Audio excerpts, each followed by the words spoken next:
Welcome, everybody, to WagerTalk Today. I'm Lawrence Presman. He is Steve Merril. You're watching the best daily all sports betting show on the planet. That is for sure. We got a great show lined up for you all today. Jeff Michaels joining us. He's got a chart.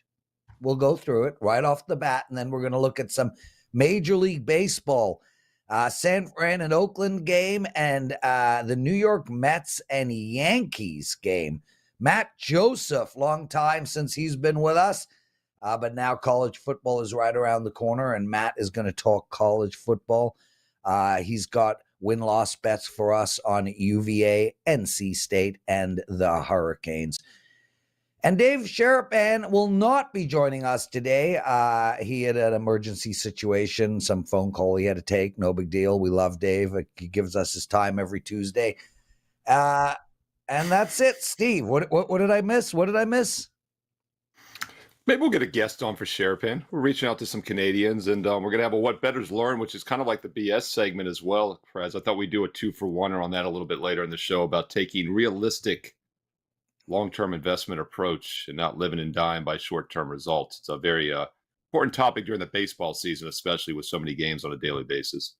Yeah, that's for sure. And especially, with us, I think I release about 1,500 plays a year, give or take, across all sports.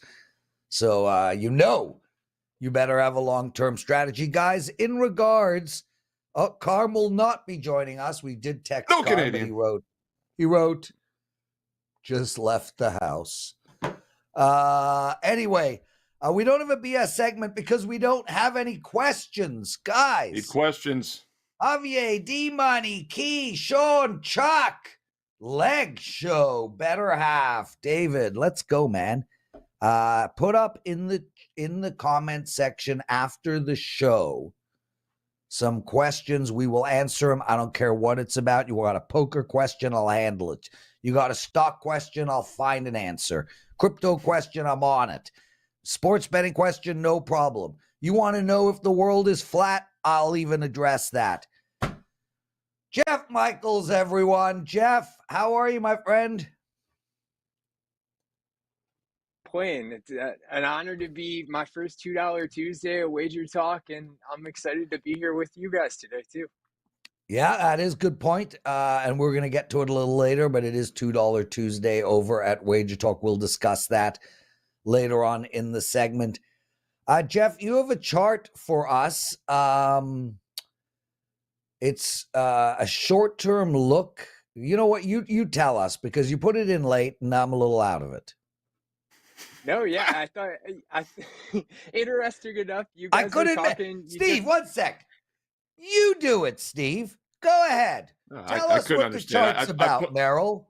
I pulled it up. No, Prez. The reason I'm laughing is because I'm defending you. It was a defensive laugh because I pulled it up on my phone about 10 minutes before I logged on and started to maximize it on my small little screen. And I said, oh, never mind. I'll look at it on the big screen. I haven't looked at it yet, but it looked very detailed, which is a good thing because with no Sherapan, we have extra time today. So we're going to dig into the chart. And I do love my charts from the Michaels, from the Michaels family. So I am looking forward to it. But I was laughing, Prez, because when I first saw it on my phone earlier, I was like, this is detailed, which is a good thing. Yeah, I mean, yeah. Okay, Jeff, we're going to shut up now. Chart is yours. Let's go. Yeah, you guys actually led into it nicely. You were talking about a long-term look on the baseball season, and I took it on a little bit of a different perspective on a team-to-team. You guys said it. I know there's a lot going on here. I'll post it on my Twitter, but after the show. But there were a couple big things I wanted to address because it is what the teams have done on the season versus what they've done in the last 30 days. And, as you guys kind of mentioned, baseball is a long year. Doing anything for 162 games is impressive one way or another. But the two biggest things that stand out here are the Rays and the Cardinals. I mean, look at the home records.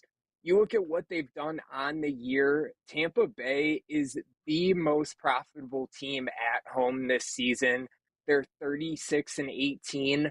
But you can't always rely on that in a 162-game season because in the last 30 days, the Rays are just 3-8 they're the worst or the least profitable team in baseball at home in the last 30 days. And the Cardinals have done the exact opposite. They're 21 and 25 at home on the season, the second least profitable team in the league. But in the last 30 days, they're actually 8 and 4. They're the third most profitable team. So, you take it from another look, but you guys mentioned it. 162 games is a long season, and whether you're taking from a day-to-day approach, you kind of have to look short term. And as you guys alluded to, it's never a bad option to have a long-term plan too, because it doesn't always end the same way it starts in baseball. Steve, Yeah, you I'll have tell any you what. yeah, go ahead, brother. Yeah, Prez, I was to say, first of all, the first thing that jumped out to me is my fascination with this baseball season has been the god-awful Oakland Athletics. Although the Royals, as we said yesterday, I think it was on this show with Rob Vino, we were talking the Royals-Indians game. The Royals are like a half a game away from being the worst team right now in baseball. But, Jeff, initially, you look at this chart, you don't really see the A's anywhere except for on the daytime. And your dad and I have talked about that, how incredibly bad they've been in daytime games this year. And you see them at 6-38 there. But then you look, recently the worst night team in the season is actually the Royals. So the A's don't pop as much as you would think. And then the other thing that jumped out to me initially is, once again, everyone thinks the biggest overachieving team in baseball the last 2 years. I've got their hat in my background now. My former Baltimore Orioles as a kid, the best moneymaker in baseball the last 2 years. And you can see, once again, you have not gotten rich fading the Orioles this year. The best away team all season, the second best away team the last 30. It's just not ending for the Orioles. I mean, how are you using this going forward as a handicapper? Yeah, I just to make a point to your athletics comment that you made too, the Nationals are among the top of a couple of those profit leaderboards Yeah, because you pull a couple of those upsets, and the Nationals have obviously pulled more than the Athletics have, but you pull a couple of those upsets and you're talking some Yeah. big profit margins there too. So there's definitely a difference there when you're playing so many games as these massive underdogs versus playing as minus 200 favorites or whatever it may be. But, I think it's more just the point that I'm using it moving forward, that you can't always rely on what a team has done long term on the season or in the entirety of the year. Yes, obviously we stop and we look at it, but I think it just kind of proves the point that sometimes you have to take a little bit of a deeper dive into it and, see if those trends are continuing in recent stretches. Jeff Michaels joining us, everybody. Guys, Jeff is the $2 Tuesday handicapper over at WagerTalk. Every Tuesday we have we pick our hottest handicapper, and I mean, look at Jeff. It was just the easiest choice this time around. $2. So if you've never purchased from WagerTalk before, today is a perfect time to do it. Jeff has a top-rated play. He is on a 78% run in 4% plays and up. Absolutely rolling. Number 1 in MLB win percentage, number 3 in profit since June. Really great stuff. And you can get his play for only $2. Steve, I've been saying on $2 Tuesdays, that's the price of a crappy cup of coffee from Dunkin' Donuts. I don't think so. I think that's probably $3 at Dunkin' Donuts. What can you think? A chocolate bar is $2.50. What's $2? Yeah, hardly anything is anymore, unfortunately, and it drives me crazy because you and I, Prez, are old enough to remember where things of quality were less than $2, including Yeah. hot dogs and beers and drinks at sodas, at ball games and whatnot. But yeah, look, the intention of $2 Tuesday is not to make a lot of money. That's why it's $2, over a 90% discount. It's to get, like you said, people that have not tried to play before, that have been on the sidelines watching the shows, using the free plays. My free plays have hit over 60% the past 2 months. I mean, there's a lot of great free content at wagertalk.com. But when you want the premium best bets, you need to pay. This is a way to get your feet wet, try to capper like Jeff, see the detailed analysis, and learn the process, and then let's get ready to make some money this football season. Yes, sirree. Okay, Jeff. 2 bets we're going to talk about. First, we're going with the San Francisco Giants and the Oakland A's. Total 8.5. Money line is minus 250, whatever, 255. How do we bet this game? Initially I came into this game looking to go against the Giants, but don't think I can do that with the Athletics, obviously. So I'm looking at the total here, and we're going under 8.5. The most interesting thing, and the reason that I said I was starting to look against the Giants, this travel spot with the weather that we've seen and the change of schedule that we've seen this year, it is insane for San Francisco. I mean, they played Sunday afternoon in Washington, lost 6-1. Then they traveled overnight, went Monday, played a day game in Detroit that was a makeup from an April rainout. They lost 5-1, and now they're back Tuesday in San Francisco. So they've played 3 games in 3 cities in 3 days with a travel spot in between every time. So the Giants haven't been able to score anyway, but that travel spot, I think, just makes it insanely difficult. Not to mention something that, Steve, you and I know have talked about before, and we brought up on this show before. They've been on that long road trip, and now San Fran's coming back home. And I don't really care who you're playing against. It's going to be hard to put up runs in that situation. San Fran 1-5 over under in the last 6 games. Oakland's 2-5 in the last 7. Oakland's averaging under 3 runs per game, and San Fran's only putting up a run and a half per game in the last 6. So they really haven't been able to hit the ball. They're averaging under 5 hits per game over that 6-game stretch. And they got Alex Cobb on the mound, who's definitely been an under guy. I mean, he's a 1.24 ERA at home this year. He's 1-6 over under at home. And he's got a 1.96 career ERA against Oakland. And he's 2-7 over under in those starts. So not like we're just talking about 1 or 2 starts there. And with San Fran struggling against lefties, I'm not worried about how many runs Oakland really gives up there. So I don't think we're going to see 9 runs in this game. So I'm going under 8.5 here for sure tonight. Yeah, Jeff, I've told you a couple times, that chart you brought a few months ago with the, extended road trip back home was one of the best things I've seen in recent years. And then what was crazy about it was so counterintuitive at first that a team that was back home off a 6 or more road trip don't do well. But if they're a home dog, they do worse. But if they had a day off before the first home game, they do extremely bad. And at first you're like, well, that doesn't make sense. But then the more we thought, like Teddy thought about it, your dad and I talked about it, you and I talked about it, you start to get back in your routine of being home. So the Giants aren't quite in that sweet spot here, obviously, because they're back home without rest and they're the favorite. But like you said, you look at how bad they were at the end of this road trip. They went 0-6. They had 6 hits or less in all 6 of those games.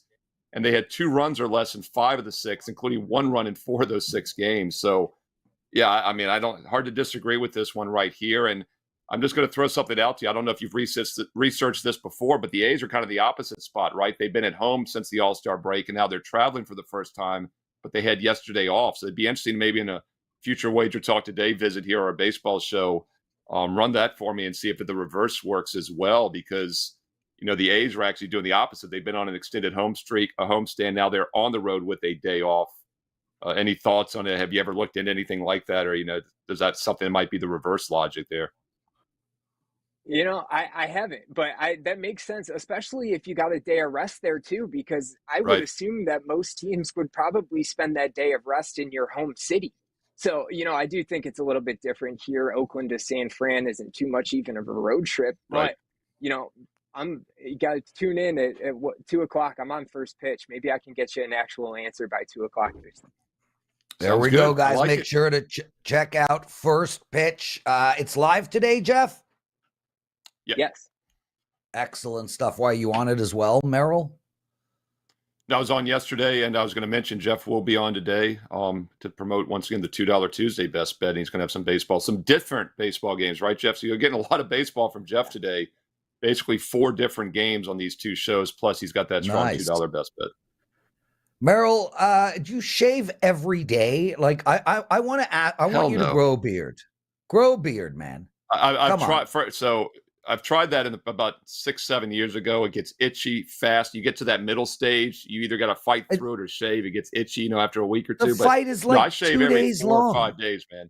I'm a young looking guy, Prez. I don't age. No, man. I demand you grow a beard. Okay. Well, the other thing is I had little spots that would grow here and not here. I'm not made for a beard. Yeah, we call that the Jeff Michaels. Sounds about right. I can't Yeah, argue that. Jeff, I can do the let's get goatee. I can do the chin strap protector like Jeff's got. I did have that for a while, but yeah, I can't fill it out. There's a different level there. Carm has the juice catcher right here. I don't I'm not understand Italian enough like that thing Carmine to right fill there. out the beard in 2 days. I Yeah. need Well, more I don't Italian think blood. I don't think Carm could fill out a beard in 2 days. Anyway, Mets and Yankees Subway Series. Verlander on the mound. Minus 120 for the Mets, plus 100 for the Yankees. Both teams disappointing, even though the Yankees are over 500. 8.5 total. A couple of nines out there. Jeffrey, how do we bet this game that I have zero interest in? Yeah, I said it. Let's look for trends that work short term and long term. That's kind of how I started off with that chart. And that's kind of why I'm back in the Mets here. I mean, the first and the biggest thing to me, you guys mentioned it, is Verlander. And there's two parts to that, I think. He's or the team is 2-1 in his last 3 starts. He's got a 2.84 ERA over those starts, and he's allowed just 6 earned runs in 19 innings. So he's definitely looked better, but the more promising factor in the long-term look on it, he's been pretty dominant against this Yankees team. He's seen him once with the Mets. I know he's been with a couple different teams recently, but his last 12 games against the Yankees, his team's 10-2. He was 8-2 with the Astros, and that goes back to actually one game with the Tigers. But he's got a 3.16 career ERA against, a pretty impressive Yankees team when you look long term, and the teams that, Verlander took on over the years. He's won 4 out of the last 5 starts that he's made in Yankee Stadium. And the Yankees have struggled immensely in the first game of the series. They've struggled to get the good foot forward, and they have bounced back, in later games. And I think that there's obviously the potential there for that. But they're 12-20 in the opening game of the series. That's 25th in the league in win percentage, and they're just 7-10 at home. So the Mets have won 4 straight games as a away favorite, and it doesn't seem to matter who the Yankees are playing, whether they're a favorite or a dog in that first game of the series. They can't get off to the right note. And now you pair that with the fact that they're going up against Verlander, and you got a Mets team that's coming in on the road in a big situation as a favorite. So, I think that this really could be a potential turning point series for either one of these two teams if they have, any hopes of still making it into the playoffs. They don't. But I think being a favorite coming into this Yankees series is a big thing for the Mets with Verlander on the mound. So I give the Mets the edge in Game 1 here tonight. Yeah, I mean, the big thing, Jeff, obviously, is if they get Aaron Judge back right. I mean, this Yankee lineup has been one of the most overrated offensive lineups in the history of baseball. And when Judge hasn't been in there, in fact, the month of June, they ranked dead last in numerous offensive categories for the entire month, behind even the Royals and A's when Judge was out. That's how bad they were. And he did take some simulated pitching on Sunday, finally, 2 days ago. He took 16 pitches. He apparently fouled off like 4, put none in play. So we'll see if he's going to make it back or not. And obviously, do you risk your franchise for a team that's in a really tough division? Probably can't play with those other boys anyway, like the Rays and Orioles. So we'll see what happens. I'm going to ask you real quick, though. If you had to ride one of these teams the rest of the season, I know it's just a general question. Last year, the Yankees were around break even. The Mets were up about 12 units. The year before, the Mets were like negative 24 units. People forget how bad they were 2 years ago. Right now, the Yankees, surprisingly, 6 games above 500, about negative 3.5 units. The Mets right now, 7 games below 500, about 14.5 units down. Who do you think makes money or loses less money the rest of the way if you had to ride one team here, one way or the other, Yankees or Mets? I'd be going Met. The only condition, assuming that nothing goes crazy in the next 7 days or whatever we have before the trade deadline hits, assuming we don't see Scherzer or Verlander go, which I don't think we're gonna, obviously, but outside of that, yeah, I'd definitely be back in the Mets long term. Jeff Michaels, everyone. Jeff, I was looking at your Twitter. I thought it read Jeff Sportsicle, which I kind of liked. That's fantastic. But, yeah. It's a great summer name. Yeah, summer now. That's I a want great Jeff's summer gonna name. have to change it if Sportsicle. that's how it reads, right? No, it's Jeff Sports Clee. And I'm certain that's for Cleveland. Guys, it's $2 Tuesdays. Jeff Michaels is our $2 Tuesday handicapper. He is on fire right now. And it's only $2. I think you could get a piece of Hubba Bubba gum for around $2. Number Jeff one Sickle. MLB. Jeff Sportsicle might be $2. Yeah. Jeff Sportsicle, everybody. Jeff, thanks for joining us. We absolutely love having you on. Steve, we got lots to talk about before we bring Matt Joseph on. I want to go through a couple of things. Firstly, one guy wrote in the chat room, Prez had a rough night drinking last night. Prez hasn't had any alcohol in 3 decades. So that ain't true. I don't drink alcohol. I consider it the devil's juice. With that said, I don't begrudge. If you want to drink alcohol, go ahead and drink. My daughter, who is 19, drinks alcohol like I drink water and coffee. So I don't judge. Steve, I want to read a couple of comments put up in the comment section of YouTube yesterday, and then we're going to get into what did bettors learn. So Big EJ27 writes, ads every 5 minutes and no Teddy. You guys just lost a long-time listener. LOL. Don't quite understand the LOL part at the end of that. I think that's the generation that we live in. You are ugly. LOL. That team sucks. LOL. I mean, it's one of those weird things. But anyway, Big EJ, there are no ads in our show. 0. If you're getting ads, it's your YouTube.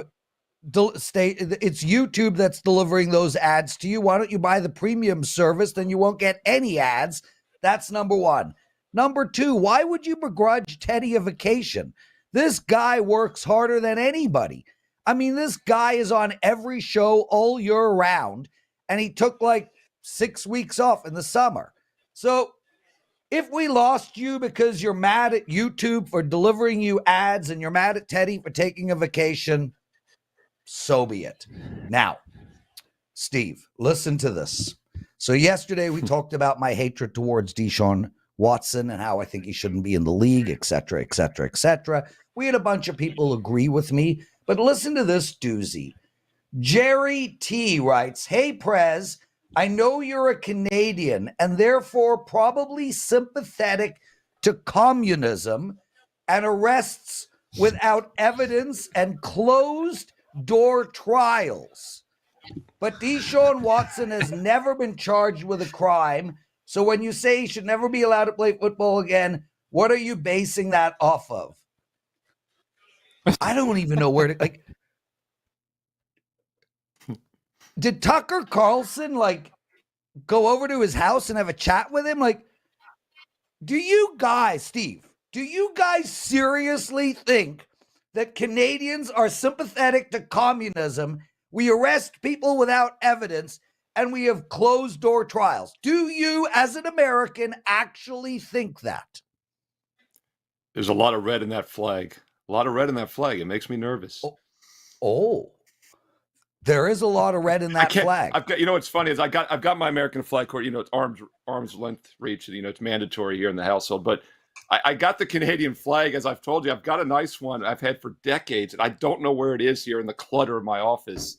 And I got to get that thing within arm's reach because I would have had it up right now during that whole segment, and I couldn't get to it, Prez. I'm very disappointed in myself. Now, there's bigger problems with countries around the world than Canada. Where are you people getting this shit from? Like, I mean, I didn't even know how to respond to that guy. Dude, oh my God. We're sympathetic to communists here in Canada, Steve. Yes.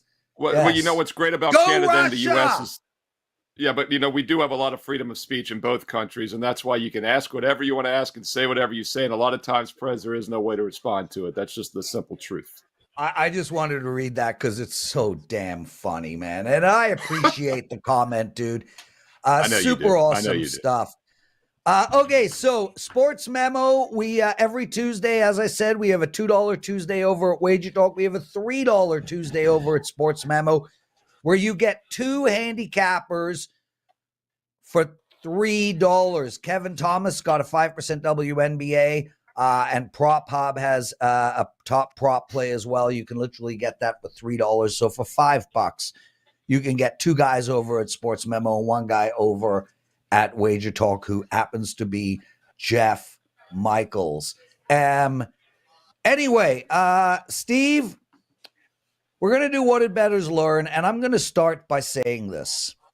Yesterday I went into, I had a 3-pack of baseball and I was on an 0-6 run. You want full disclosure? I had lost 6 baseball plays in a row. Now, it's one thing to lose 6 baseball plays in one night. It took 6 nights to lose those 6 baseball games. And then I released 3 last night. One was on the Phillies, 0-7. One was on the under Cleveland -1.5, 0-8. And then I was on Minnesota, the Twins. 1 out in the 9th inning, up 2-1. 2 outs in the 9th inning, 1 out to go in the game, up 2-1. Seattle scores, makes it 3-2, 0-9. But then Minnie comes back, wins it in the 10th. I'm on a 1-8 run in baseball. Freaking pathetic. But when you release, as I was saying, 1,500 plays or so over a year, you're going to have these runs, Steve. And I hate it, and it kills me. But I always look at the long-term picture. What did we learn in the wonderful world of sports betting? Well, first thing I learned last night is that you were pulled the reverse kiss of death on both of us, because you told me you were about to be 0-9 when you messaged me. Then the Twins pulled a comeback. And at the time I had the Rangers, who were winning, and they end up losing 10-9 in the bottom of the 9th to the Astros. So you and I flip-flopped results there. And that was like either the 3rd or 4th, I think the 4th straight loss I've had in baseball. And I have had a pretty good season overall. And I'm up over 50 units in all sports for the calendar year. But I had someone going into yesterday that signed up 2 days earlier that messaged and said, Steve, 0-3 start since joining your service. Very disappointing. And like, it just hit home that you and I were having that conversation last time and now today. Because I was like, good God, I've won consistently for over 25 straight years, a quarter century as a professional handicapper. And someone's going to panic because 3 games miss out at the start of their subscription, which is a random starting date. There are always going to be 0-3 runs at any sport all season long. I can't control when people are signing up, right? We've got people signing up left and right every day. Yeah. You know, you're going to be someone that gets lucky and signs up and gets a 9-0 run, which, by the way, is the worst possible thing that could happen to you. You're so much better signing up and getting an 0-3 run, because that sets you in a realm of realism for your sports betting career, and maybe you'll have a chance. You know, we say that with the investing market as well, Prez. The worst you could do is double your money in like the first stock you ever pick, because then you think it's easy, right? The best lessons are learned early on when you lose a little bit, and then you learn from that and move on, become a disciplined sports bettor or investor long term. Yeah, Steve, I mean, it's exactly that. We tell everybody, buy long-term packages. The ideal package you could buy, from my perspective, is a season package, like a season or a full year. You know, I have a bunch of clients who are playing my full year. Since October, I'm up about 160 units. 160 units. Like, yeah, I had a shitty week. Yeah, I'm on a 1-8 run in baseball. Okay, let's go on an 8-1 run now. This stuff is going to happen. It kills me, but it is going to happen no matter what. You cannot release, 1,500 to 2,000 plays over a year period and not have these slumps. But it does affect me. No doubt about it. Matt Joseph joining us, everyone. Matt, you've had a 1-8 run, have you not? In baseball, yeah, that's called normal. No, women. Baseball's a roller coaster like that. No, we're talking about women. No, I have not done that. Thank you there, Prez. No, you're 8-1, baby. Yeah, I know. Baseball is the roller coaster of all time. You release. I was saying to Las Vegas Chris last night, The one that bothers me the most is when you pick, a team to win first 5 and they get all their runs in the 6th inning. It's like, really? Oh, that's the one that gets under my skin. How are you, man? I've missed you. We are for sure going to have you on regularly during the football season. You are a college football betting god. Let's start with what is going on with you today. You have got an exciting, fun day ahead. Yeah, I actually have a very exciting couple of days. As you may tell, I'm not in my apartment now. I'm actually in Charlotte, North Carolina for ACC Media Days, and it's a 3-day event. And I'm here getting interviews with players, coaches, media members, finding out style information, how teams are going to handle some of the new rules in college football. So, small plug, got a radio show here that goes back to Richmond that you can hear from 3 to 6 Eastern time. But yeah, today I'm talking Syracuse. I'm talking to Louisville. I'm talking to Miami. So over the next 3 days, plenty of ACC football stuff coming up on my Twitter feed. That is fun, man. I can't do that anymore. It requires too much work and my feet always kill. But you're a lot younger than me, brother. That is for sure. So we've got 3 college football teams. We're going to discuss their win-loss record. Before we get into that, William Bennett asked a question, and I do want to answer it, Matt. What is a unit? And William, the answer is at WagerTalk. I'm talking about in our world. A unit is 1% of your bankroll. So if your bankroll is $100, a unit is $1. If your bankroll is $1,000, a unit is $10. That's how we look at it. That's a great question, though. Matt, UVA, their win-loss is 3.5. It's pretty shit. We going over or under? So when I look at the win totals, I'm looking for a couple of things. First, I'm looking for a team that's going to be really good and is being undervalued in the market. I'm looking for a team that's really bad that's also being undervalued, and I'm looking for price situations. And when I see the Virginia Cavaliers in the market getting 3.5 as their number, and the over is heavily juiced, I'm willing to sprinkle on it. Now, it's not one of my plays that's going to have a ton of units or anything like that, because I'm taking a shot. UVA's offense is a complete rebuild. They've lost pretty much everybody. Their quarterback is an FCS transfer. Their backup quarterback has decided to play baseball instead. So the quarterback situation's a problem. But I think their defense is going to be pretty good. It's a somewhat veteran bunch. The whole defensive line is back. And when you get a 3.5 number, you're just looking for certain situations in certain spots. And I'll give you their winnable games this year.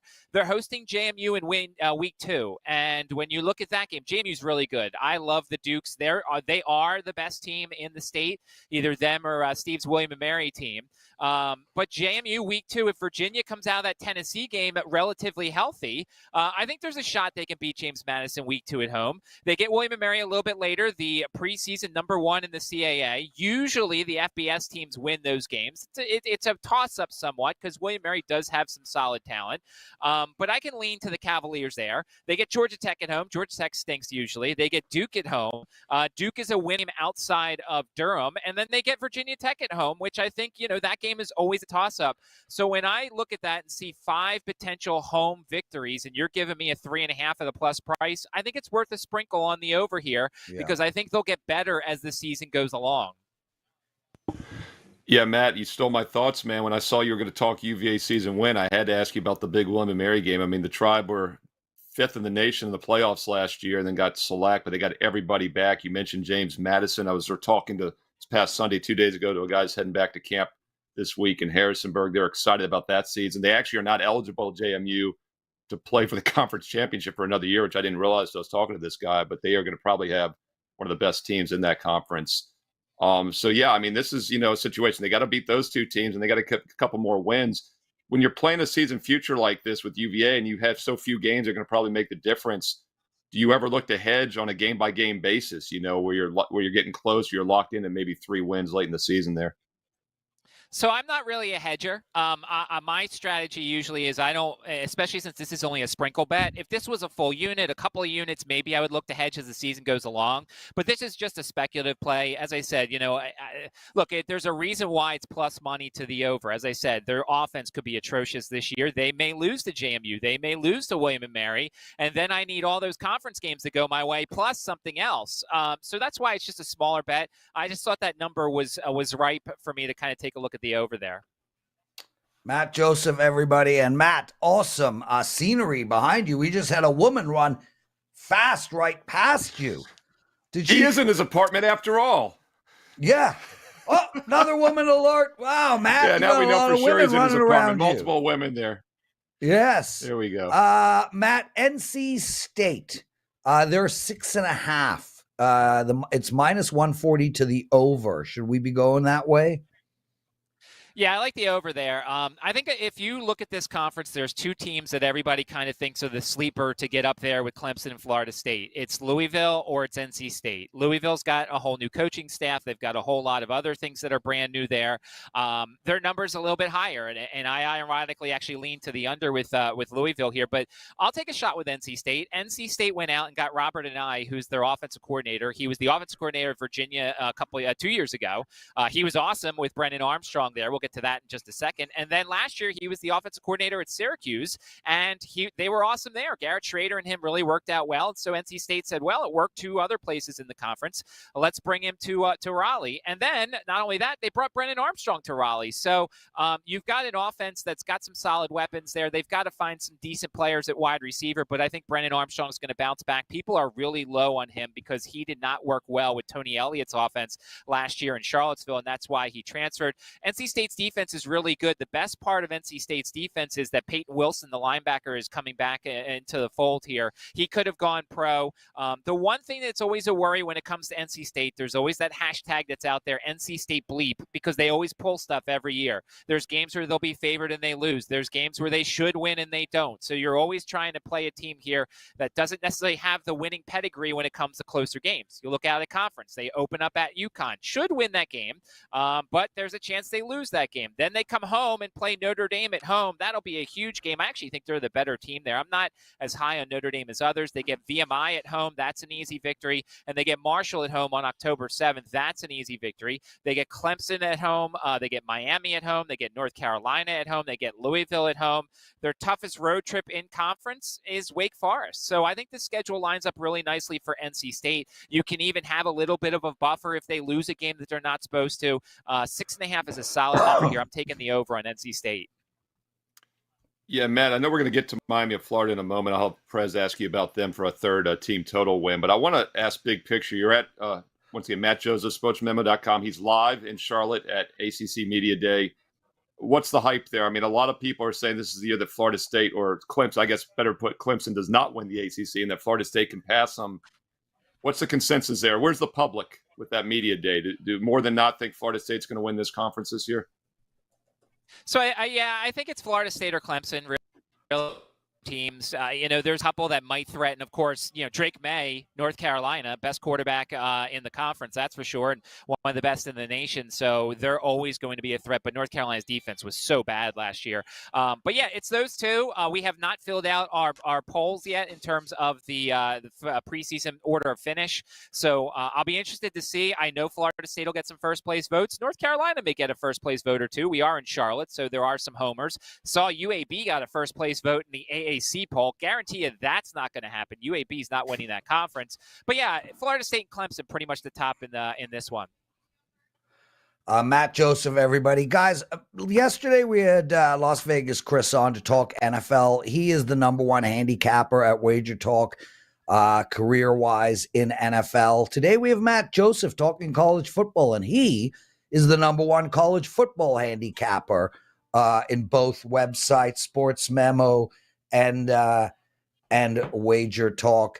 Unbelievable stuff, Matt. Over 150 units of profit in the last 3 seasons. College football is your sport. Is your season package up? Promo it. Tell us about that, and then we'll get to the Miami game.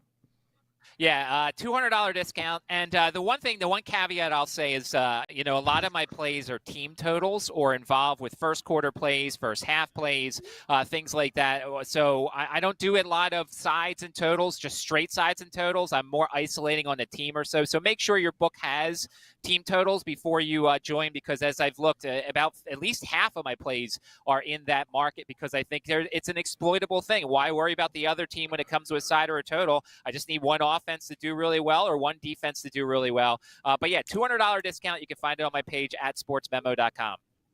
Brilliant. Nice. Every day you guys are asking, where is Dave Koken? He's just taking a break, guys. No issues. He's just taking a break. It's summertime. He'll be back. Same with Teddy. But I appreciate you asking those questions. Matt, the Canes under over 7.5. Where are we going? No follow-up. I'm going Steve. under 7. I'm going under 7.5 here. I just think this is once again another year where Miami's back and all the talent in the world, and they bought some coordinators and they have everything in place for another run. And I just think that they're going to finish with 7 wins. And here's the key for me. I think they're going to have 7 wins going into Friday, November 24th in Chestnut Hill against Boston College. We all know how Miami plays in games that don't really matter. And if they're not going to be in the championship game and if their bowl game is not going to be great, they kind of folded in when it comes to the end of the season. So I have them at 7 wins entering that final game of the season. I think Boston College wins that game. So I like the under 7.5 here. I think Miami's got talent. Van Dyke is a really good quarterback, but I just think it's something around this program. When the games don't matter, they don't show up. And I think the difference will be 3 of their final 4 on the road, at NC State, at Florida State, home Louisville, at Boston College. And I think they're going to give a lackluster effort around Thanksgiving in Chestnut Hill, and that's going to be the deciding factor on the under here. Matt, you had a hard stop at 12:45. It's 12:44, baby. Thanks for joining us, man. Outstanding stuff. Thanks, Matt. We'll definitely have you on often during the college football season. Guys, Matt Joseph, #1 in college football across both Sports Memo and Wager Talk. If you buy his college football package now, it is $200 less than what it will be as we get closer to the season. Steve, what a fun show, dude. I love all the guys in the chat room. Jackie Morris, Teddy's the man after you, Prez. Steve, take that personally. Other than that, huge thanks to Matt Joseph and Jeff Michaels, and of course you, Steve. Andy Lang will be co-hosting with me tomorrow and Thursday. Steve will be back in my chair on Friday hosting this show with Brian Power.